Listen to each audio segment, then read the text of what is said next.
This is Monsanto, a multinational company known as the owner of the world's food supply.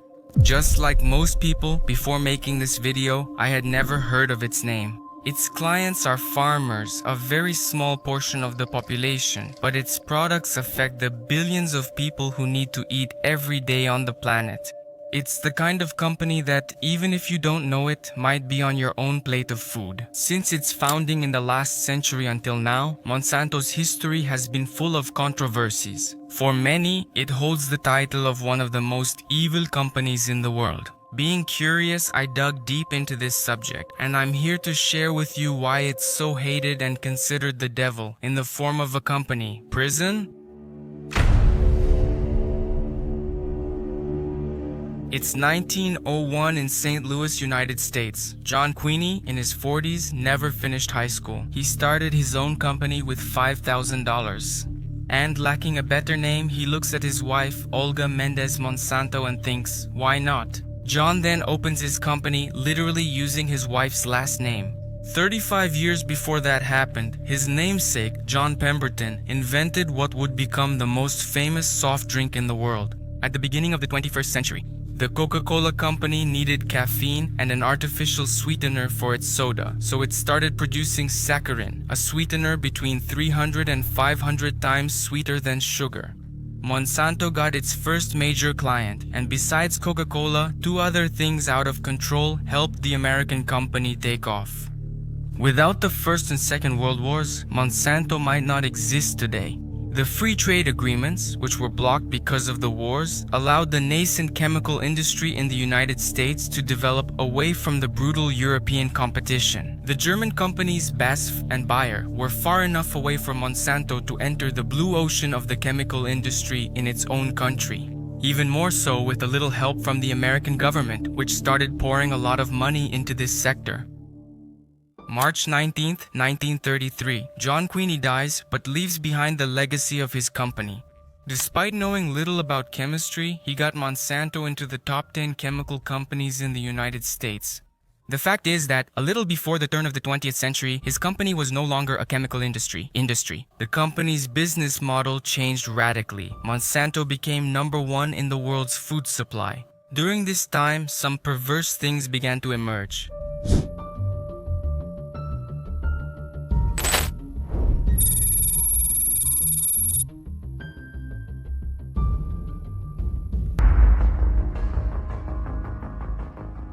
Monsanto was founded and developed as a chemical industry in the early days. Its main products were synthetic fibers used for clothing and rubber for shoe soles. Several products were added to the company's portfolio over time. Prison? Especially after the 1940s and 1950s, the most well-known were sulfuric acid and polychlorinated biphenyls. Better known as PCBs, PCBs were widely used in the electrical and electronics industry and also as an additive for plasticizers, paints, and pesticides. It was an amazing product until they discovered how toxic it was. In addition to environmental contamination in humans, the symptoms of polychlorinated biphenyl poisoning are numerous, ranging from skin destruction to cancer. Women with PCBs in their bodies give birth to children with severe mental retardation.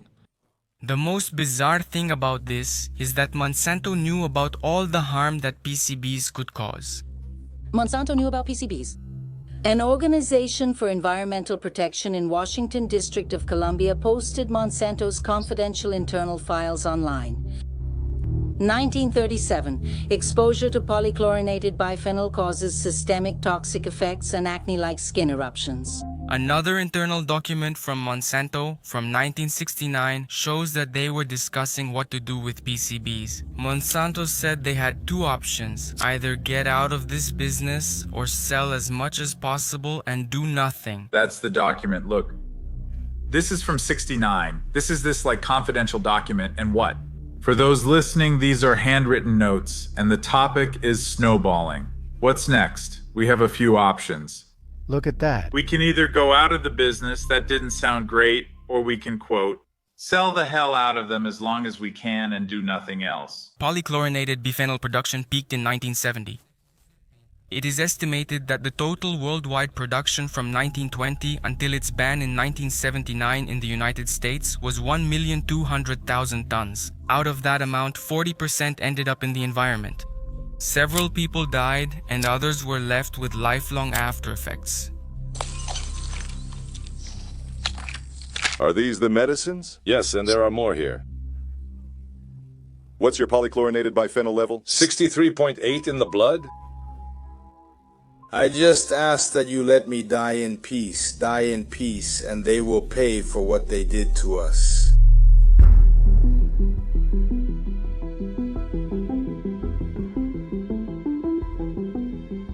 If there are legacies left by the Vietnam War, Agent Orange is definitely one of them. Agent Orange is a very powerful herbicide, capable of destroying the leaves of plants.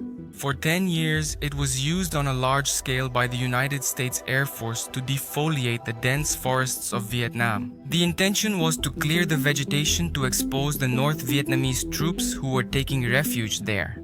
These are some photos of the Agent Orange stockpiles, a small part of the at least 20 million liters that were sprayed in the country. All this huge volume of Agent Orange was purchased by the American government from several companies, but mainly from Dow and Monsanto. Of the two, Monsanto produced the most and had the strongest Agent Orange. The legacy of the use of this chemical weapon remains to this day. The Vietnamese people were the ones who suffered the worst consequences, but even American soldiers experienced serious health problems in the United States. For years, veterans fought in court to obtain some kind of compensation. Until a certain point, diseases related to Agent Orange were considered just communist propaganda from Vietnam. Over 1,300 Vietnam veterans filed for compensation for Agent Orange contamination. None received it. Queremos uma investigação da administração dos veteranos. Queremos que o povo americano nos ouça. The Vietnam veterans. For years, we've been screaming for attention, screaming for help. Gentlemen, we can't wait 20, 30, 40 years.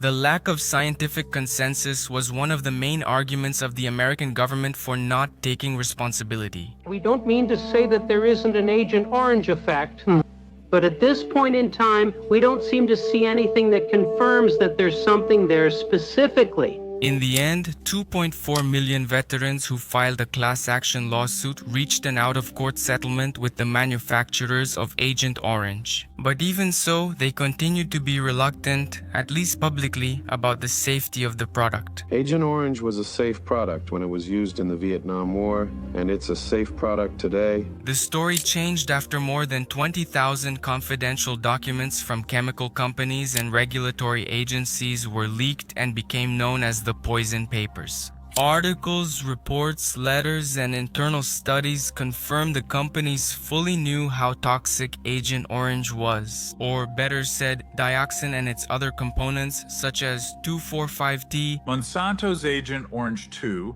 4, 5T, one of the active ingredients in Agent Orange, contained a toxic compound called dioxin, which in 1965, there's an internal letter from Dow to Monsanto Dow telling Monsieur, this is the most toxic compound we've ever seen.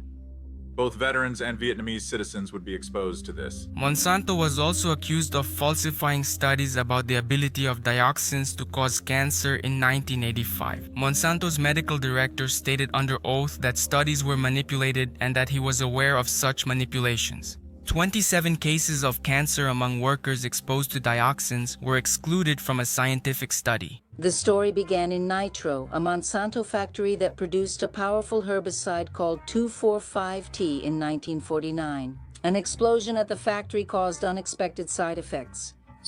228 workers developed an extremely disfiguring disease called chlorachin, caused by dioxin, a highly toxic byproduct of 2,4,5-T. The American government never wanted to take responsibility for the consequences of Agent Orange in Vietnam, much less Monsanto, its main supplier. Vietnam reports that 400,000 people were killed or injured by exposure to herbicides such as Agent Orange. They also claim that 500,000 children were born with severe physical and mental disabilities. and that about 2 million people still suffer from cancer or other diseases caused by Agent Orange. Most, if not all, of the lawsuits filed by the Vietnamese were dismissed. There are several documentaries on the internet showing the sad living conditions of some of these victims. Developing fetuses are especially the most sensitive to the toxicity of dioxin.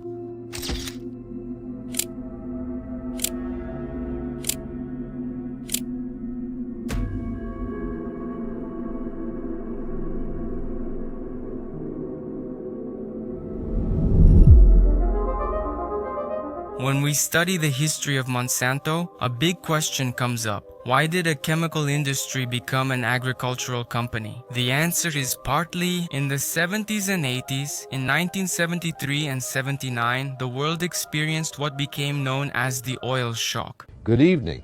The Middle East war caused global developments. Today, the oil-producing countries of the Arab world decided to use their oil as a political weapon. They will reduce oil production by 5% a month until the Israelis withdraw from occupied territories.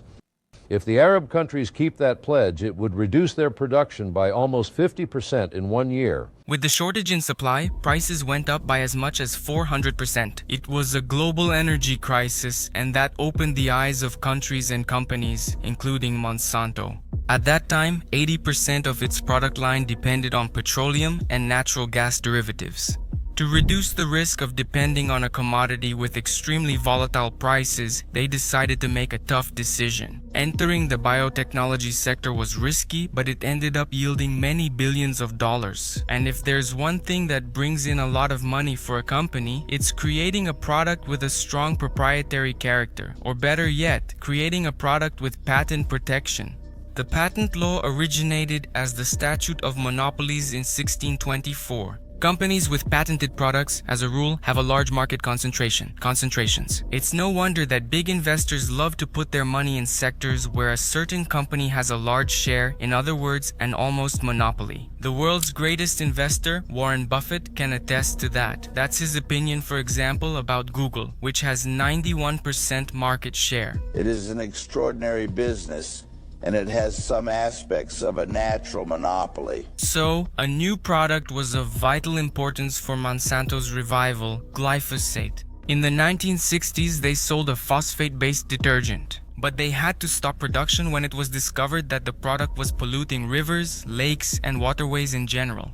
Although it was discovered in 1950, it was in 1969 that a chemist from Monsanto discovered the herbicidal property of glyphosate, which would become the main component of the pesticide sold worldwide. Roundup. Monsanto patented and launched Roundup in 1974, which quickly became a success in the market because of its powerful efficiency against weeds.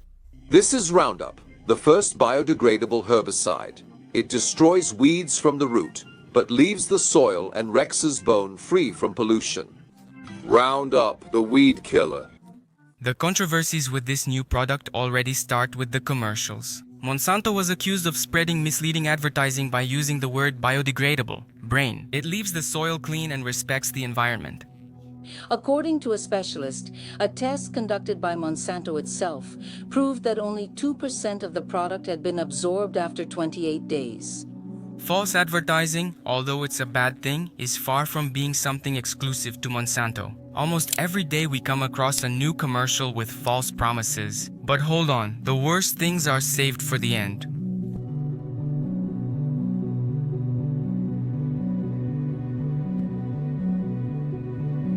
But two other things were essential for the revolution in Monsanto's business model.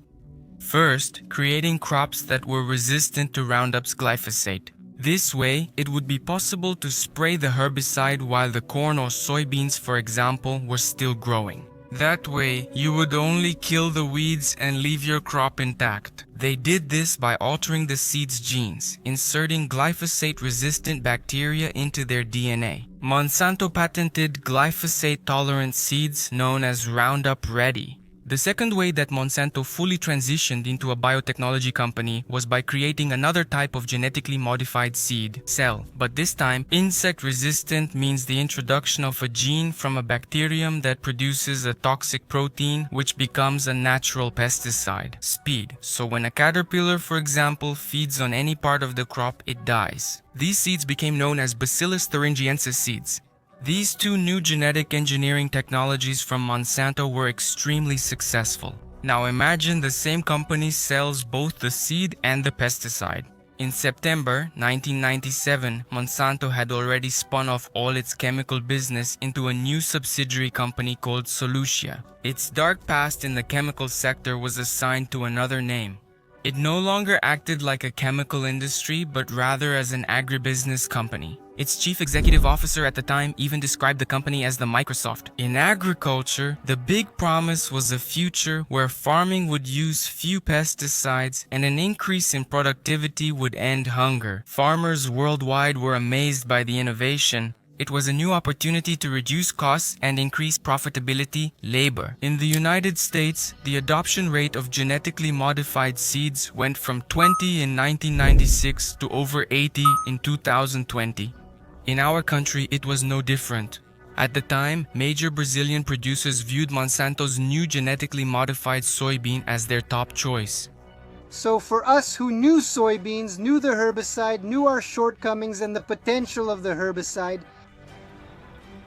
knowing the news, we approached the company and wanted to know when they would bring this technology to Brazil. Monsanto applied for approval of Roundup Ready soybeans in Brazil in 1998, but approval wasn't granted until 2003 due to concerns over the safety of genetically modified foods. To this day, there is a big debate about this. There are arguments that confirm the safety, and there are arguments that talk about the risks. I don't intend to dive into that issue. The point here is that in 20 years, almost 100% of the soy, corn, and cotton produced in Brazil and the United States, which are currently at the top of the world's food exporters, have become transgenic. In these 2 decades, Monsanto, like any other company aiming to gain market share more quickly, went out buying several other seed companies. However, the dark lies didn't stay hidden for long.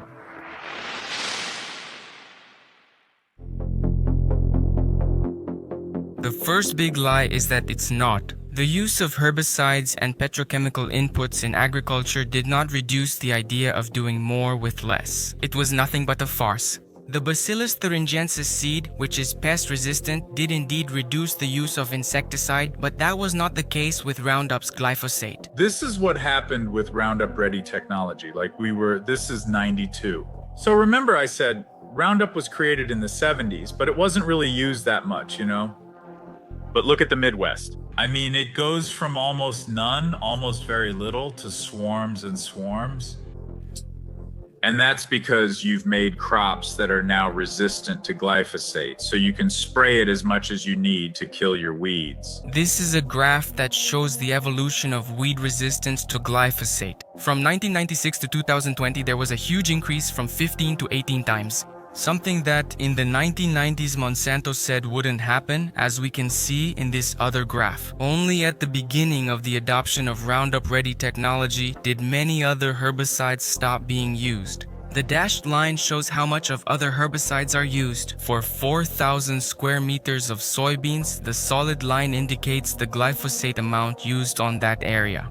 In 1996, when Roundup Ready genetically modified soybeans began to be cultivated, there was a dramatic reduction in the use of other herbicides, many of which were quite toxic to the environment and human health. But notice that from 2006, the dashed line began rising again. The increase in weed resistance forced the return to the use of other herbicides. This guy spent 10 years writing his book called Seed Money. The conclusion he reached after a decade of studies is that the future of our food looks a lot like the food of our past. This is what is dramatic. This is again all others, so this is the gray you can see. Glyphosate use is rising over time, the darkest glyphosate, while other herbicides decrease sharply, with even a drop in total herbicide use. But when we combine all these things, this is what I'm talking about in the book. When I say we have a petrochemical dependency problem, we're not going to. The future of food, in other words, it looks a lot like our past. So, as we can see, the use of older, much more toxic herbicides is becoming necessary again. But the false promises didn't stop there. Monsanto and similar companies have promised and continue to promise a major boost in productivity. But over the last 20 years, studies have shown that no, that's not true. Some studies show that the cultivation of conventional varieties has even surpassed the productivity of crops with genetically modified seeds by 2 to 10 times. A 2001 study found that Bacillus thuringiensis genetically modified pest-resistant corn seeds increased productivity by about 7 tons. But this gain did not offset the increase in production costs. This doesn't mean there won't be future productivity gains or that the transgenic revolution was entirely bad. Cultivation became easier, faster, and more predictable. Many farmers are happy with the revolution that Monsanto caused, but not all of them. If these new genetically modified crops are so high yielding, how come the prices of grain are not falling instead of going up? In recent years, seed prices rose about 300%.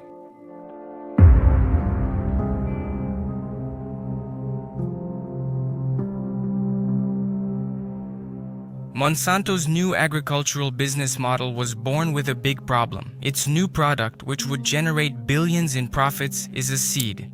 For years, farmers have cultivated using the traditional method of saving seeds to replant them in the next season. Monsanto now held a patent on seeds and required its customers to repurchase them every year.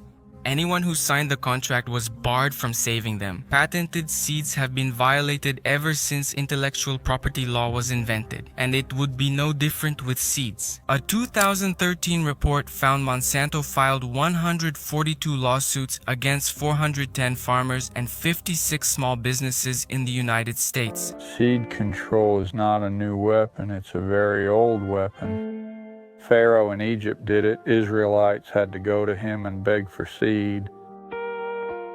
It's just not morally or economically right to be able to patent anything that reproduces. I don't think Monsanto wants to starve people. I think they're in it for the love of money, the root of all evil. The lawsuits were not enough to protect Monsanto against some farmers who refused to follow their agreement. The company had to create a department modeled after a genetic police force. Private detectives were sent out to farms to investigate whether there were any violations involving their seeds. The problem with all of this is something called cross-pollination, which is when a non-GMO seed ends up being contaminated with GMO DNA. A farmer who grows, for example, non-GMO corn can have his crop contaminated by his neighbors who works with GMO seeds through wind pollination. So, big problems arise here. The first is that the farmer can no longer sell his crops as non-GMO for a higher price, and the second is that the farmer could become a criminal for violating property rights. About something he can't control, that's exactly what happened with this canola farmer in Canada. For years, a controversial lawsuit involving GMO contamination went through the Canadian judicial system until it reached the Supreme Court. The case was so shocking that it became a movie. The final decision was a close 5-4 in favor of Monsanto. It was determined that the farmer violated patent rights, even unintentionally, but he was not required to pay any compensation that Monsanto demanded. Now, in a more recent case from last year, the Supreme Court of Mexico permanently banned genetically modified corn in the country. This happened after years of a battle against transgenic contamination that had been taking place on farms working with traditional seeds. Don't you think this is just another strategy by Monsanto, that what they couldn't achieve through legal means is being forced through contamination? Yes, we've been wondering if this contamination isn't intentional. If the center of origin of corn gets contaminated, the rest of the world will follow. Contamination only benefits multinationals like Monsanto. In India, the problem with genetically modified cotton seeds has reached even worse levels. Around 300,000 Indian farmers have taken their own lives in the last 2 decades. After Monsanto's Bacillus thuringiensis cotton seeds entered the country in 2002, they became known as suicide seeds. Recent studies indicate no causal link between Bacillus thuringiensis cotton and suicides, and the statistics are imprecise. A documentary filmed on Indian soil captured the drama of the farmers. On Monsanto's website, they say that Bacillus thuringiensis cotton reduces pesticide use by 78% and produces better crops. But that's a blatant lie. After 70 to 90 days, you still have to use pesticide, even on Bacillus thuringiensis cotton. Why did he commit suicide? The harvest was poor. Bacillus thuringiensis cotton? Yes, Bacillus thuringiensis cotton.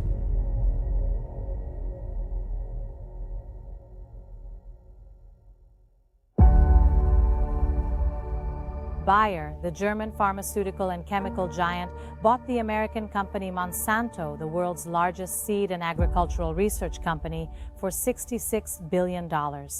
2 months after Bayer bought Monsanto, the company faced a new verdict of nearly $300 million. The world's most famous herbicide, based on glyphosate, was under scrutiny. This guy developed a type of terminal cancer called non-Hodgkin's lymphoma. His case was just the first to have a favorable verdict regarding cancer claims related to glyphosate. He worked as a gardener at a school and was always exposed to Roundup. Bayer appealed the decision, and its vice president didn't accept a single word of the verdict. I feel sorry for Mr. Johnson. I have tremendous sympathy for what he and his family are going through. When I look at the jury verdict, the decision is wrong. And it doesn't change the science. It doesn't change the 40 years of safe use, the 800 tests, the agricultural health study. It doesn't change the science. The acquisition of Monsanto by Bayer may have been one of the worst deals of all time. Since the completion of the purchase, the company's shares have dropped from 98 to 53 euros. While recording this, I'd say that's nearly a 50 drop. Quite plausible for when you buy a company whose main product possibly causes cancer.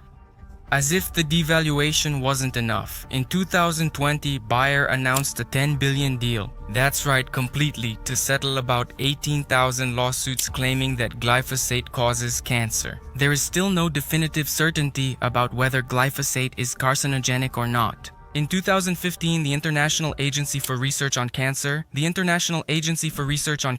stated in a study that glyphosate, quote, is probably carcinogenic to humans.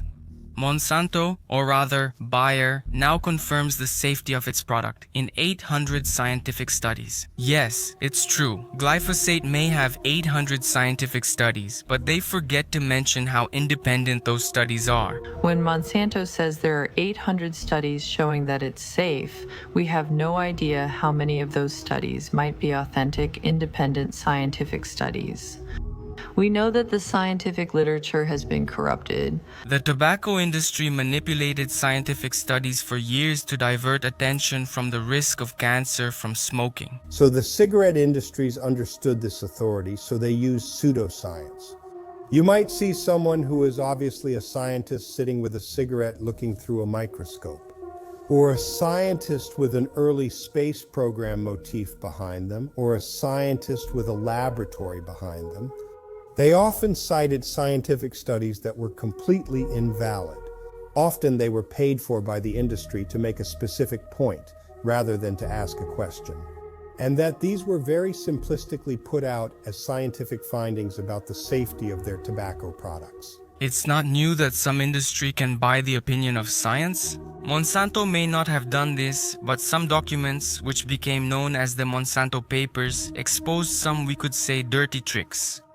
Documents with more than 10 million pages show how the company worked to keep glyphosate as an unquestionably safe product. We're a science-based company that believes in sound science and refuses to use improper or manipulative data. In 2003, Monsanto's chief toxicologist wrote in an email stating that you can't say that Roundup is not carcinogenic.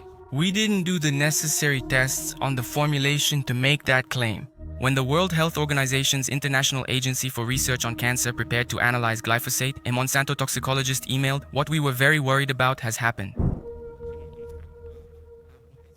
Glyphosate is being reviewed by the International Agency for Research on Cancer. At the time, the company launched a campaign to discredit the scientists and the analysis. Internal documents that have come out through discovery in court have shown that Monsanto in advance prepared a public relations campaign to counter what they were expecting would be a negative decision from International Agency for Research on Cancer on glyphosate. Why, if you're so confident in the product, why did the company need to do that? Why did the company need to prepare to inform the public of the truth? I don't know if I really need to answer that. Stephanie, that's exactly it. After the International Agency for Research on Cancer declared glyphosate a probable human carcinogen, Monsanto didn't take it lightly and made sure to provide new studies. But a new controversy at this point was exposed. Something called ghostwriter doesn't have a very good direct translation into Portuguese, and I apologize in advance for my accent. In short, it's when someone writes all or part of an article, and instead of signing their own name, they mention other independent experts who are considered more relevant in the company's other email. An executive from Monsanto wrote, "We would be keeping the cost low by doing the writing, and they would just edit and sign their names, so to speak." That's how we handled William Croce and Monroe in 2000. In the year 2000, a study widely used as a reference by Monsanto was published and concluded that the herbicide Roundup posed no risks or problems to human health. And it's exactly this study from 2000 that the executive is referring to in the email, saying they would use the ghostwriter strategy again to get favorable studies for Roundup. So, Monsanto bases the science of its product on biased studies. She and the scientists categorically deny this, but that's not what it seems. Poop. But in another Monsanto email to Kentox, it shows that Monsanto had the final say. "I will review the final manuscript before it is sent to the publisher," wrote one Monsanto employee. Then, in a private message to a colleague, Kentox says, "I would actually leave the final editing to them unsupervised." The lack of consensus generates a great controversy around glyphosate. Some would say that a company's greatest interest is to sell a safe product because that's the only way they would stay in the market in the long run. Besides the fact that there are already regulatory agencies that review and approve the product before it enters the market. Look, maybe the first statement makes some sense, but the second one, I don't think so much. Monsanto, just like many companies around the world, has a huge pile of money just for lobbying. We can't forget about the famous revolving doors, which is when politicians or public officials go back and forth to private companies, creating at the very least a conflict of interest, not to mention anything else. Linda Fisher left the Environmental Protection Agency for Monsanto. Michael Friedman went from the Food and Drug Administration to Monsanto, Marcia Hale and Josh King from the White House to Monsanto. Margaret Miller moved from Monsanto to the Food and Drug Administration and William Ruckelshaus from the Environmental Protection Agency to Monsanto. Not to mention Michael Taylor, who went back and forth several times. Monsanto has also been accused of harassing journalists to prevent them from publishing stories that could harm their products. Jane and Steve, former investigative reporters at Fox News, talk about the efforts Monsanto made to prevent a story about their product Posilac, a bovine growth hormone that makes cows produce more milk, from airing. 1 week later, Monsanto sent a second letter, and this was even more strongly worded. And it said there will be dire consequences for Fox News if the story airs in Florida. And this time they freaked. They were afraid of being sued, and they were also afraid of losing advertising dollars. And I'll never forget, he didn't pause a beat. And he said, "We just paid $3 billion for these television stations. We'll tell you what the news is. The news is what we say it is."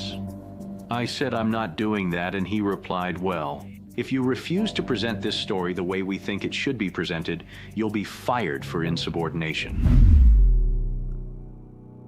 He shows us from the past that you can never be too cautious. Actually, that's how science works. It's based on doubt. I can't have so much faith in a company that is so certain about its products and spends a huge amount of money to prevent opposing opinions. For the last 20 or 30 years, Monsanto has engaged in a systematic and deliberate campaign to attack any science that says their product is not safe, and to attack any scientist that has the courage to say something. They have a corporate culture that has zero interest in safety and has only an interest in maintaining the ability of them to sell this product.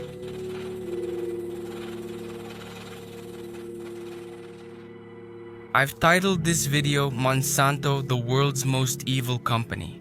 But I don't really know to what extent a corporation with thousands of people working becomes an impersonal and perverse entity. It's easier to say that neutral corporations include both good people and those with bad intentions. Or maybe our society is already completely corrupted, maybe we've entered a spiral of wickedness. If that word even exists, that's more or less how a lawyer in one of the cases against Monsanto sees it. If you go down the history of the sort of really bad chemicals, pesticides in United States society or even world society, every single one of them has its origins. In Monsanto, for the last 150 years, whether it be dichlorodiphenyl trichloroethane, PCBs, Agent Orange, dioxin, Monsanto has been behind all of those. Monsanto has effectively made a business out of poisoning people and getting away with it. When the Nobel laureate in economics, Milton Friedman, said that the main goal of a company is to generate profit for its shareholders, I think he wasn't wrong. Apparently, we're reaching a point where profit for the shareholders of large corporations is surpassing the sense of humanity. Profit is seen as something to be achieved at any cost. It doesn't matter if other human beings will suffer because of this pursuit. That's just my opinion. Share yours in the comments below.